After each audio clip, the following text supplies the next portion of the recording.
Saudara hadirin yang saya hormati, jadi lebih penting dari sekedar lagu-lagu cengeng, saya malah lebih suka bicara mental cengeng ini. Mental yang cepat putus asa. Mental yang tidak mau mengeluarkan usaha maksimal. Mental yang hanya mengandalkan fasilitas. Sedangkan pribadinya tidak lebih daripada pribadi sumuhun dawu. Pribadi kulon nuwun. Pribadiku maha juragan wae. Pribadi oke bos. Pribadi asal bapak senang. Bukankah itu semua merupakan cermin dari mental-mental yang cengeng, yang untuk jangka panjang tidak akan pernah menguntungkan daripada pembangunan bangsa dan negara yang kita cintai ini. Seseorang mau besar atau tidak, bukan dengan jalan menyempeng kepada kebesaran orang lain. Bahkan Syauqi dalam sebaik syairnya yang lebih tegas mengatakan, wa syarrun nasi zu khumulin idza fakhartahum zakarul jaduda wa syarrun nasi wa khairun nasi zu syarafin qadimin aqama li nafsihi syarafan jadida. Generasi yang paling jelek adalah generasi pemalas. Kalau kelihatan orang lain lebih hebat dari dia, disebut-sebutnya kebesaran nenek moyangnya. Dia sendiri nggak punya prestasi apa-apa. Kerjanya cuma ngandeli babe. Kerjanya cuma menggelayuti fasilitas orang tuanya. Tanpa itu, dia tidak akan punya nilai dan harga sama sekali. Ini generasi paling jelek. Kalau orang lain kelihatan lebih hebat, dia sebut nenek moyangnya. Lo si bulan apa-apa lo, baru kopral lo. Engkong gua no, Komandan Hansip. Engkongnya yang disebutin. Dia sendiri tidak punya prestasi apa-apa. Jadi silahkan saja cari gadis dari keturunan keluarga yang baik-baik. Tapi jangan jadikan tendensi utama, jangan dengan niat untuk menyempeng kepada kebesarannya. Tapi paling tidak dengan niat agar mudah-mudahan dari benih yang baik ini akan lahir keturunan-keturunan yang baik pada akhirnya. Itu yang kita harapkan. Bukan lalu dengan pertimbangan, weh, mertua gue bos nih, kali aja begitu gue kawin dia mampus. Ini semua warisan kan jatuh kemari semua. Kalau itu niatnya sudah jelas salah. Kita mencari perempuan dengan keturunan-keturunan yang baik dengan berharap agar anak-anak kita nanti yang akan merupakan benih cucunya akan melahirkan kebaikan-kebaikan seperti leluhurnya dulu. Saudara, pilihan yang keempat kata Nabi, agama. Ini yang paling inti. Kenapa? Agama itu motivasinya moral. Di sini segalanya ditentukan. Rupa yang baik, harta yang banyak, keluarga yang luhur. Kalau sudah dilandasi oleh agama yang rapuh, bahkan tidak beragama sama sekali, ketiga hal di atas tadi hanya akan mendatangkan malapetaka. Sekarang kan kita tertipu oleh penampilan. Padahal penampilan belum tentu kenyataan. Di jalan-jalan kita akan lebih terpesona melihat gadis pakai miniskirt di atas lutut ketimbang kita melihat gadis-gadis yang pakai jilbab. Kalau sudah pakai jilbab keliwat, yang usil banyak mati. Bau sorga nih. Bau sorga katanya. Tapi kalau sudah yang pakai miniskirt itu yang lewat, itu dari ujung ke ujung mata kagak mau kedip, laler nempok di mata kagak dirasain. Kita terpesona oleh penampilan zahir, padahal penampilan belum tentu memantulkan hal yang sebenarnya. Tapi memang itulah watak manusia. Watak manusia, saya katakan manusia tanpa kecuali. Tetapi bergantung kepada pemikiran jangka pendek atau jangka panjang. Kalau jangka panjang yang kita pikirkan, ya tentu kita tidak akan mudah terpesona oleh hal yang zahir. Sampai-sampai Quran sendiri mengatakan, budak yang hitam legam tapi beriman itu lebih baik daripada orang-orang musyrik walaupun cantik, denok, lemot, geboy. Ada lagi nggak bahasa yang lebih dari itu? cantik, denok, lemot, geboy, bahenol, nerkom, tapi kafir masih lebih baik budak yang hitam legam sekalipun kalau dia beriman. Kenapa? Rumah tangga untuk jangka panjang. Sebab itu Islam tidak membolehkan kawin campuran dengan lain agama. Walaupun ada ayat yang mengatakan boleh kawin dengan ahlul kitab, tapi sebagian mufassir menjelaskan bolehnya kawin dengan ahlul kitab itu dalam kondisi darurat. Dalam kondisi normal tidak bisa. Kenapa? Kalau sudah berlainan agama, akan terjadi kerancuan rumah tangga untuk jangka panjang. Bagaimana membina dalam keharmonisan di rumah tangga? Bagaimana nasib anak-anak nanti? Kadang-kadang ada keluarga, kami sih keluarga modern. Anak-anak kami berikan kebebasan untuk milih agama apa saja. Bapaknya Islam, istrinya Kristen, anaknya ada yang Hindu, Buddha. Bagus nih, keluarga pecel namanya. Bagaimana keluarga modern bisa seperti itu? Padahal seorang suami bertanggung jawab di hadapan Allah. Dia akan ditanya tentang istrinya. Dia akan dimintakan pertanggungan jawab tentang anak-anaknya. Kalau istri kita berlainan agama, mungkin terjadi pengkaplingan. Pokoknya kalau anak perempuan ikut ibu, anak laki ikut bapak. Administrasi dunia bisa begitu. Tapi akhirat, pertanggungan jawab di hadapan Allah. Bisakah kita? Sorry aja Tuhan yang menjanjinya begini. Saudara hadirin yang saya hormati, oleh karena itu budak legam hitam kalau beriman masih lebih baik daripada orang-orang yang tidak beriman walaupun cantik dan mempesona. Kenapa? Ini faktor agama. Ya, buat 1-2 bulan bisa terwujud rumah tangga yang tentram. 2-3 tahun mungkin masih bisa bertahan, tapi sampai kapan? Sampai kapan itu akan terwujud? Pada akhirnya akan muncullah dilema yang akan sulit buat diatasi. Oleh karenanya, motif agama dijadikan stres oleh Nabi. Fasfar bizatid din, taribat yadak. Pilih agama sebagai titik sentral, sebagai pilihan utama.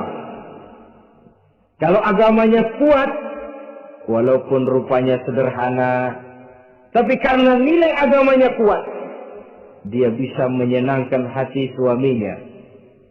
Dia bersolek untuk kepentingan suaminya. Dia taat kepada suaminya. Harta, dia anak orang kaya untuk membantu perjuangan suaminya. Tapi kalau tidak ada modal agama, rupa yang cantik bisa menyengsarakan suami. Apalagi kalau suami kere. Istrinya sudah cantik, kaya ataupun tidak kaya kadang-kadang. Udah, suaminya suruh ngempu di rumah bininya yang kerja. Ya kalau kerja mendingan kalau dikerjain itu.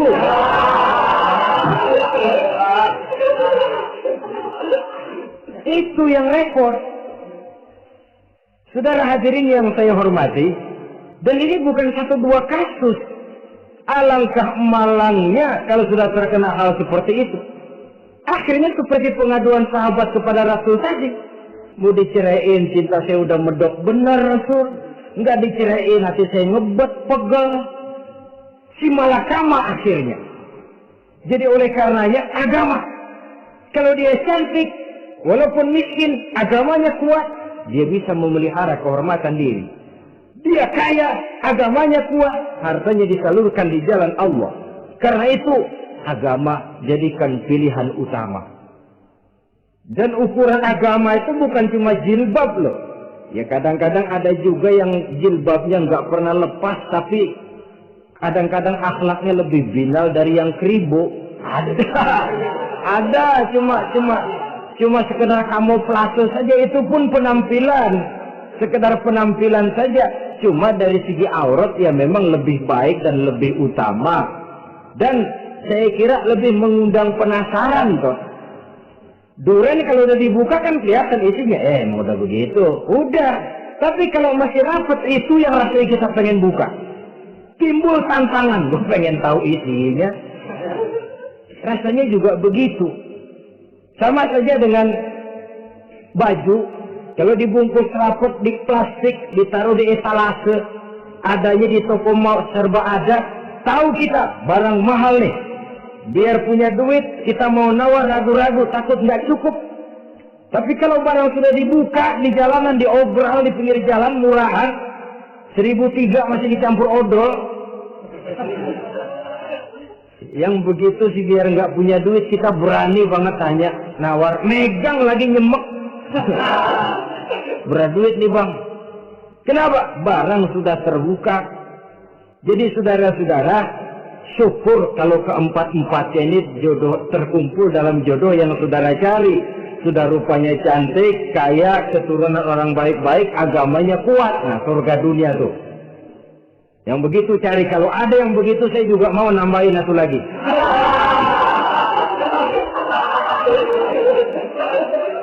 Tapi yang kumpul keempat-empatnya ini terus terang saja langka.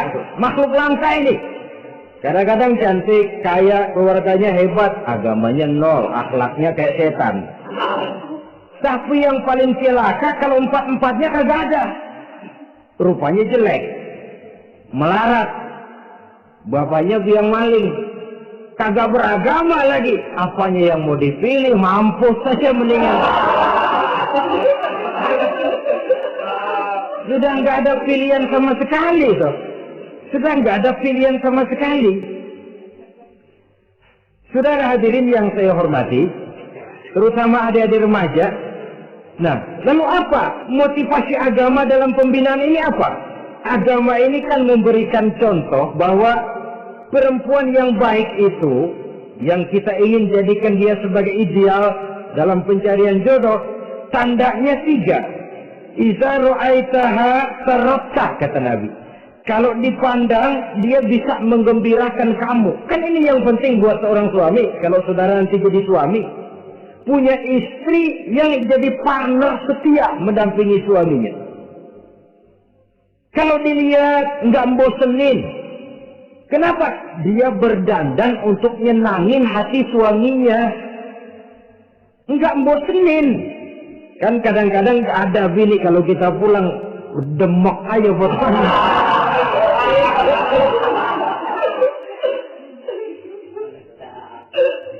Ini yang bikin suami nggak betah di rumah ini kan yang begini.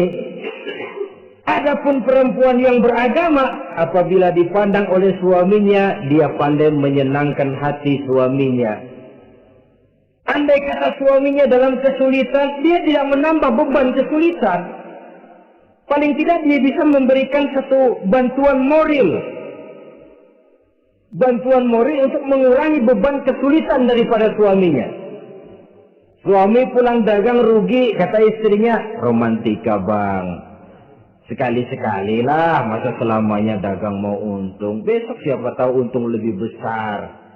Kan meringankan toh. Kadang-kadang enggak, suami pulang dagang dari pasar panas, rugi, sampai rumah bini pidato, pletar-pletor. Lu dagang rugi, emang lu laki goblok.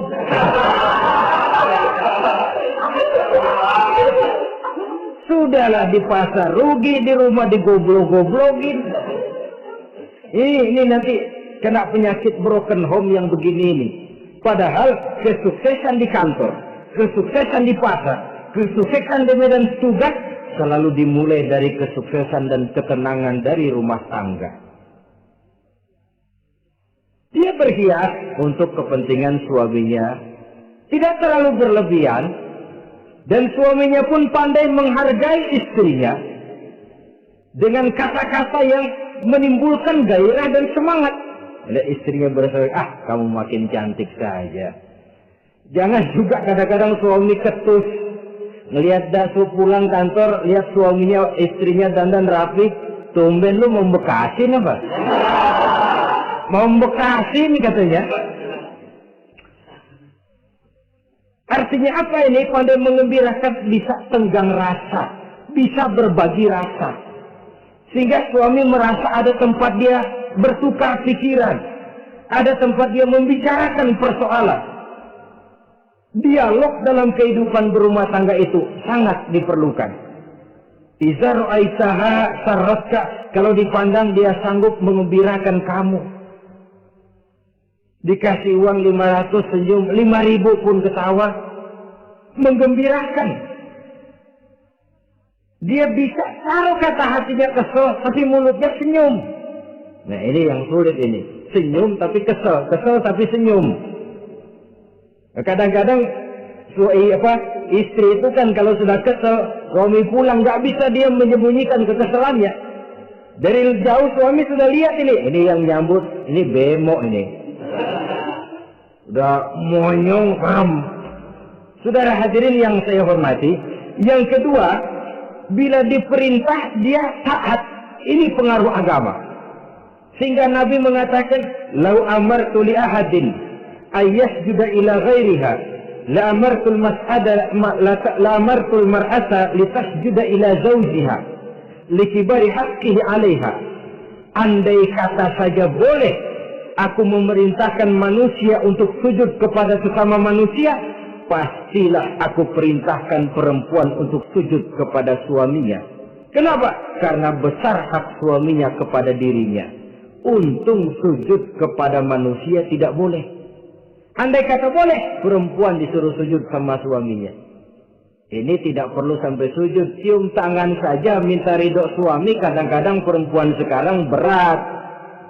Paling banter setahun sekali lebaran doang. Laki pulang sembahyang tubruk, cium tangan minta ridho, nangis segala macam. 3 hari habis lebaran beras habis, monyong aja lagi.